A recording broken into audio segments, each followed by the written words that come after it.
Zee 24 Taas एक पाऊल पुढे। कलमाडींचं अधिराज्य असलेल्या पुणे फेस्टिवलचं नेते, अभिनेते आणि खेळाडूंच्या उपस्थितीत शानदार उद्घाटन झालं खरं, मात्र छगन भुजबळांची दांडी आणि गोपीनाथ मुंडेंची कलमाडींच्या मांडीला मांडी यामुळे फेस्टिवल रंगला तो बाकीच्याच चर्चेनं। 24व्या पुणे फेस्टिवलचं शानदार उद्घाटन झालं। हेमा मालिनी यांच्या गणेश वंदनानं पुणे फेस्टिवलला सुरुवात झाली।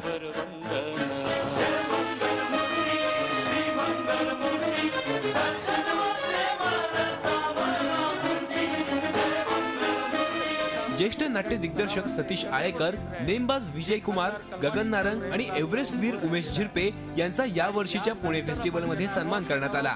मात्र यावेळच्या पुणे फेस्टिवलमध्ये वेगळं चित्र पाहायला मिळालं।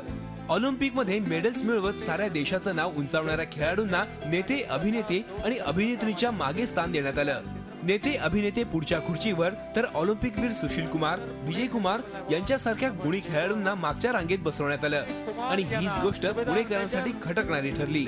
पुणे फेस्टिवलमध्ये सुरेश कलमाडी पुन्हा एकदा सक्रिय दिसल्याने काही मराठी कलाकारांबरोबर बॉलिवूडच्या कलाकारांची मांदियाळी पुन्हा एकदा फेस्टिवलमध्ये पाहायला मिळाली।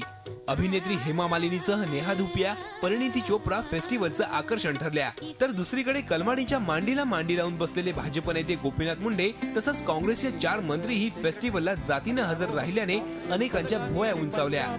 राष्ट्रवादी काँग्रेसने मात्र यंदाच्या फेस्टिवलपासून 4 हात लांब राहणंच पसंत केलं।